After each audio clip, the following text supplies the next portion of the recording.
What's going on, everybody? Welcome back to TTV Ravens Media, bringing Ravens content every single day. If you want to see daily Ravens content, make sure to hit the subscribe button down below and hit the notification bell as well if you want to get notified every single time I upload a brand new video. Now, I got to say this right off the bat. Tomorrow's video, we'll be talking about Miles Boykin and the release of Miles Boykin, but today is Mock Draft Monday. There are only 2 Mock Draft Mondays left, including today, before the NFL Draft kicks off. So this is one of the final remaining mock drafts. Yesterday I made a video talking about Marcus Jones, and you guys left so many great comments on players that I should do videos on, and I'm going to be getting to all of them. Making videos, there were a lot of great suggestions, so make sure to keep commenting players you want me to do scouting profile reports for the Ravens on, because I will do them. But in the mock draft Mondays, if you guys are new, how it works, 7-round mock draft, no trades. I never redo any of these mock drafts unless I make a mistake, such as setting the incorrect number of rounds or something like that. But this year, I have not had a single time where I've had to redo any mock drafts. I put out one a week, I do one a week, and that's what we end up with. So please let me know what you guys are doing in your mock drafts. Are there players that you like? Because I will be looking out for them. I love seeing your guys' mock drafts. But let's get into this one. Let's start off with a no trades mock draft. I don't know if I specified that. There's no trades. So there are situations where I will be like, yeah, maybe at this position they may not be worth it, but we could trade back and take this player and things like that. But I didn't do any trades because it's just too difficult to simulate, so I just went with the players available in those spots. Pick number 14, I brought that up about the trades because I went with Andrew Booth. I believe the Ravens could probably trade back a little bit to draft Booth. However, since I'm not doing any trades, I liked Booth the most out of the players that were available. Now, players that were not available include Jermaine Johnson, Stingley, all the players that often get commented, they were gone. It was between Booth, Karlaftis, and Jordan Davis. Shout out to Jordan Davis. He's visiting with the Baltimore Ravens. But I feel like cornerback is a bigger need than interior defensive line. And even though Jordan Davis is a really good prospect, I think Andrew Booth is also a very good prospect. So I feel like Booth is the move. I wouldn't be overly upset at a Jordan Davis pick, but I felt like Booth was a better fit, fills a bigger hole, and I feel like he can be an impact player right away. Pick 45, one of my favorite players in this draft class. I went with George Pickens, wide receiver out of the University of Georgia. We lost our big body in Miles Boykin today. So how do we replace that? Well, we got to get somebody. Now, that could be a player from the practice squad, such as a Benjamin Victor of sorts, but we don't really know. So why not take a chance on one of the best wide receivers in this draft class? If not for his injury, arguably the best wide receiver in this draft class alongside Jameson Williams. They would, in my opinion, be the 2 best wide receivers in this class if it weren't for their recent injuries.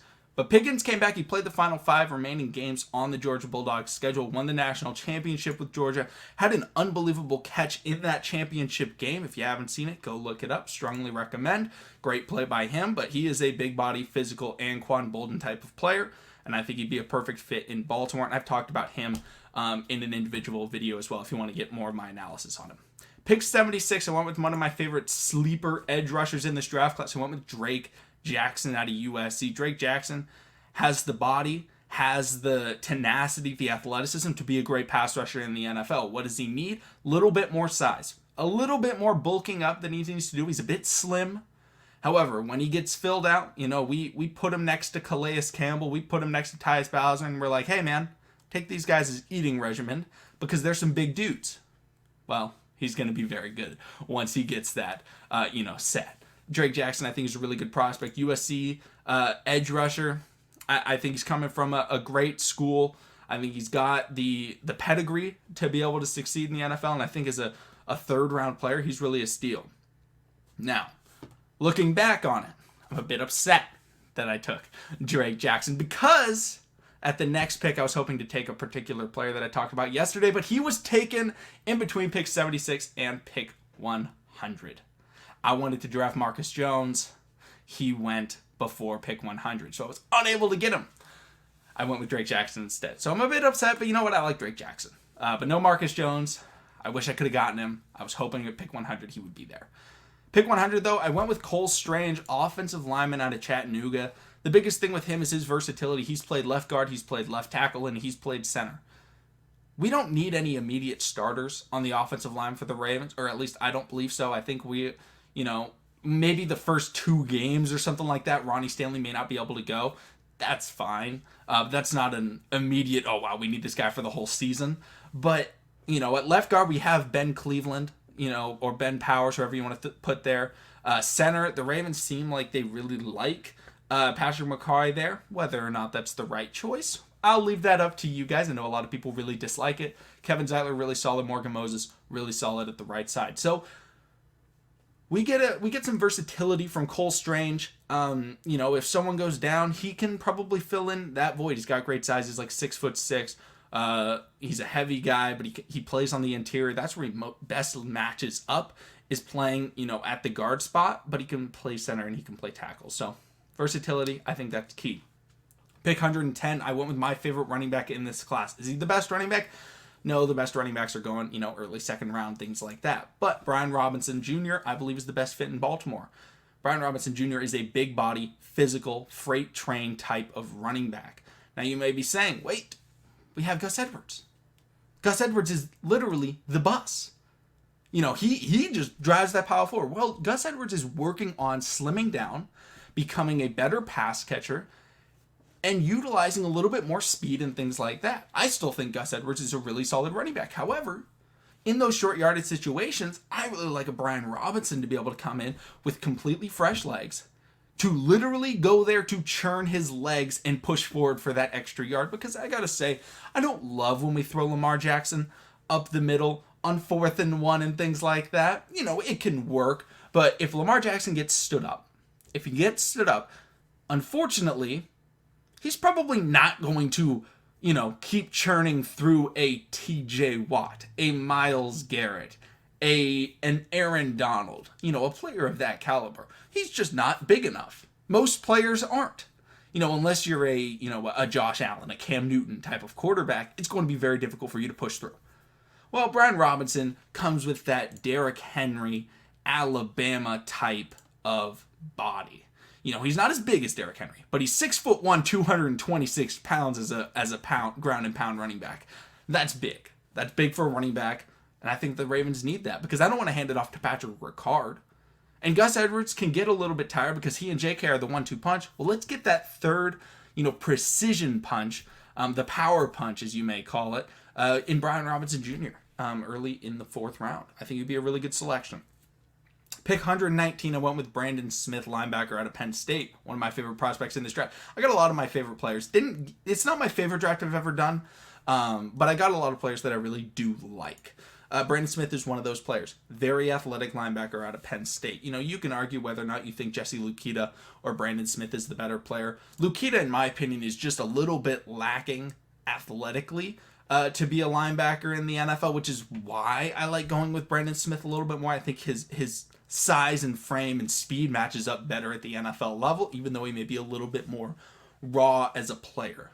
But Brandon Smith, I think, could come in behind Malik Harrison, behind, a Patrick Queen, and learn from a Zachary or and Mike McDonald, so that, in a couple years, he could be a very good player. But in the meantime, get an athletic freak on special teams, get an athletic freak in certain situations where you need a bigger body rather than going into nickel. Brandon Smith could be that guy. Pick 128. I went with I don't know if I should say it. I'll say a flock favorite rather than a fan favorite. A lot of people love drafting this guy. I also love him. His name is Kobe Bryant, cornerback at the University of Cincinnati. 6'2", man coverage cornerback, paired up with Sauce Gardner last year. Was the best cornerback in the NFL last year, according to the award system. He's not the best prospect, but he's got great size, decent athleticism. He is not as athletic as a Sauce Gardner, but he's versatile. And the Baltimore Ravens need depth at corner, and I think Kobe Bryant is worthwhile to draft. Now, other people may be like, but you should go with Josh Jobe. Well, I did. Pick 139, I went with Josh Jobe. I drafted both of them. In every draft, it seems like I draft one of them. I don't think I've ever drafted both. But I took Kobe Bryant, and I was like, wait a minute. Josh Jobe's still available. I love Josh Jobe as a prospect, cornerback out of Alabama, if you did not know. He's a press man cornerback. Well, the Ravens have had a lot of success drafting players out of Alabama. Alabama gives the most pro-ready players. And at the University of Alabama, you get to practice against the best players at their respective position, especially at wide receiver. You may be like, oh, really? Alabama is wide receiver you? Yes. Look at the players that have come out of Alabama recently. We can go a couple years back, Jerry Jeudy and Henry Ruggs. You go back, last year, it was Devontae Smith, the Heisman winning wide receiver, and Mr. Jalen Waddle. This year, you have Jamison Williams, John Mechie. Alabama's putting out wide receivers. Well, let's get a guy that gets to play against pro-ready NFL wide receivers, right? That's why a lot of people love Stingley, is because he went up against Jamar Chase and Justin Jefferson in practice. Well, Josh Jobe got to go up against some great NFL talent as well. And he's got really good size, and the Ravens need cornerbacks. I firmly believe the Ravens need, if they take 10 players in this draft, they need 3 of them to be cornerbacks. They only have 4 on the roster. They need depth, they need size, and they need experience. We don't want, nothing against Brandon Stevens. Nothing against him. I love him as a player. But Brandon Stevens is difficult because he had limited experience. Josh Jobe is not a player with limited experience. He's gone up against Alabama talent. He's been a starter there. He's been very solid for the Crimson Tide. Pick 141, my favorite tight end in the draft. The best sleeper tight end in this draft. I think he's the best tight end in the draft. Yeah. I think he's better than McBride. I think he's better than, whoever else you want to say is the best. I have Whittermeyer. I think he's the best pass-catching tight end in the draft. The Ravens need a third tight end. I don't want to see Patrick Ricard running any, deep corner routes. All right? No 10-yard outs for Patrick Ricard. Let Patrick Ricard be a fullback and block. Let Jalen Whittermeyer run those routes. He can be that third tight end, and the Ravens have done a fantastic job at developing tight ends in the last couple of years. Mark Andrews, similar to Jalen Whittermeyer, was not a blocker. He was kind of out of the University of Oklahoma. He was a pass-catching threat. So the Ravens drafted him, later in the draft than a guy like Hayden Hurst, who was a multi-threat, pass catcher, run blocker, physical player. Well, Mark Andrews is now one of the best run-blocking tight ends in the NFL, especially for number 1 tight ends. He's not on the level of a George Kittle, but he's definitely in the top 10 in terms of run blocking, and obviously pass catching, top 3 tight end, arguably top 1 tight end in the NFL. Well, Whittermeyer can come in behind 2 really solid blocking tight ends in Boyle and Andrews and be the pass catcher. He's 6'4", he's got good size, and he has experience playing in the SEC. I love him as a prospect. And final pick, Tariq Carpenter, safety out of Georgia Tech. This is a big body, Anthony Levine style player. We lost Anthony Levine.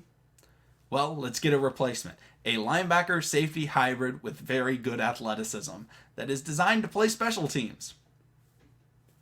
Yeah, will he be an instant impact player in the secondary getting interceptions? No, he will not. But could he go down and play special teams and have good kick coverage and be an impact player that way?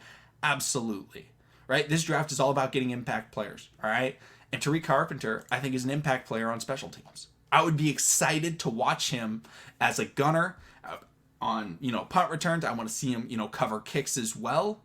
I think that's where he could thrive for the Ravens as he develops. Now, maybe he doesn't turn into anybody, especially he doesn't turn into Cam Chancellor or something like that. But honestly, I would take an Anthony Levine, co-cap, a very important member of the Baltimore Ravens team the last few years. Like, special teams is just as valuable as the other positions. So when I'm talking about impact players, I will go through the players I believe could be impact players from day one. Tariq Carpenter at the special teams position, I think he'd be impact. Andrew Booth, I think as a cornerback 3, would be impact. George Pickens would be impact at wide receiver. Brian Robinson at running back, I think would be an impact player on those short down situations. And finally, I think Whittermeyer would be an impact player. Nothing against the other players. I think they all have, they would get on the field, but it wouldn't be like, oh, wow, they are good. Players I mentioned, they would be really good at their respective roles, and I think they would be able to fill them rather quickly. Guys, let me know what you guys are thinking about this mock draft. If you have any players that you dislike, let me know why. If you have any players that you love, let me know why. Let me know your mock drafts, and I will, as always, put this mock draft in the comment section down below. Thank you, and I will see all of you again tomorrow. Most definitely talking about Mr. Miles Boykin, wishing him the best wherever he goes.